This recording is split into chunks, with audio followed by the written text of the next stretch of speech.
Hi there.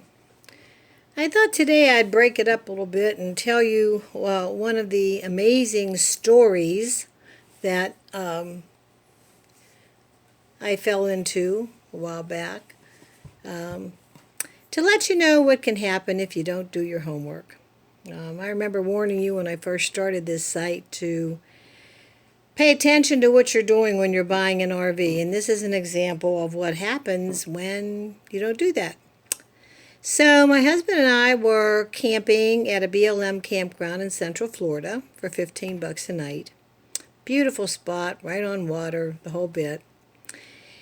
And we got talking with another couple that was parked down the road.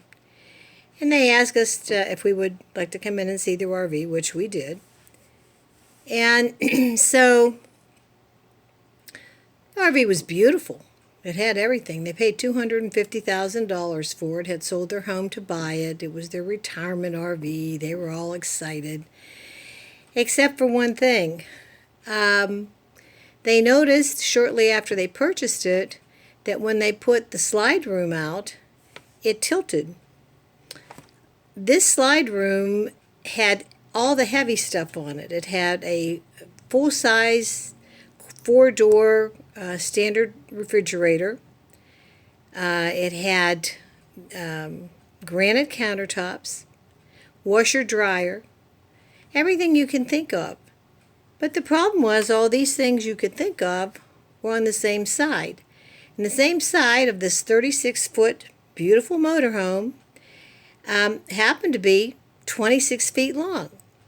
Now, if you think about slide rooms, you should realize that in order to install them, they have to cut out a portion of the sidewall to make room for them, obviously, to go in and out.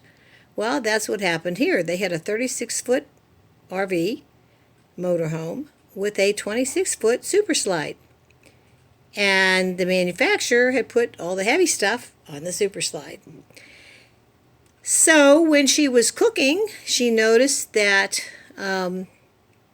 for example, eggs were sliding towards the outside wall. And then she noticed she could see daylight underneath the kitchen cooking area.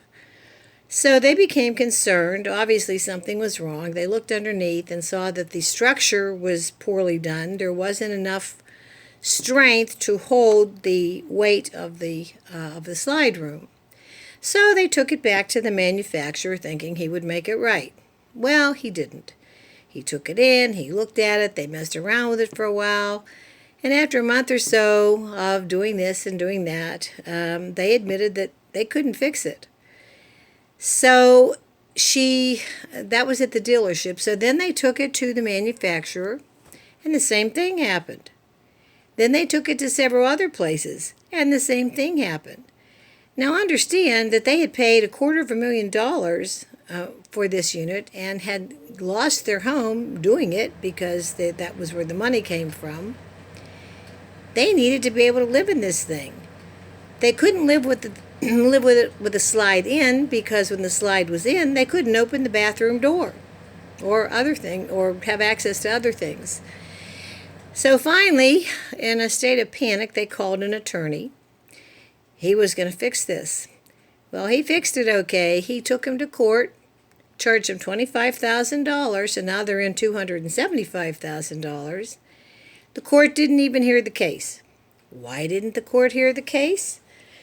Because in the state of Florida, as in many other states, there are no lemon laws for RVs.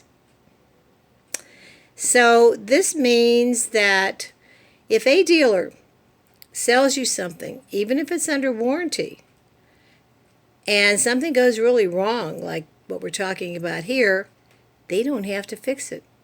There are no laws forcing them to fix it, and most will not. So this couple got stuck with a unit that they would never be able to sell and really would never be able to use. So in the course of conversation, when we were over there visiting, they knew that I write articles about RVs and so forth, and that we're very experienced. The husband said to me, if you were looking at this RV, would you have purchased it? I said, absolutely not. He said, "Why not?" I said, "It's really beautiful. It is. It's got all the great stuff on it, all the bells and gongs. But it's not usable. It's too expensive, and you can't get your money back. You can't do anything with it.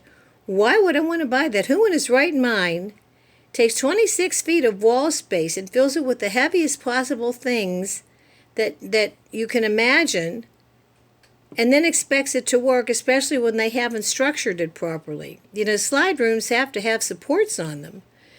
This one, whatever was there for the supports was missing. I mean, they tried to add into them. They couldn't do it. So whatever happened to them after we left them at that nice RV park, I don't know. But let that be a little lesson to you. There are things like that that happen. That one is extreme, I admit. But it did happen to these people.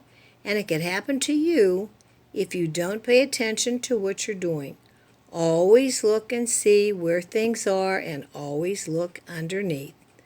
Have a nice day. Oh, one more thing. Subscribe. Bye.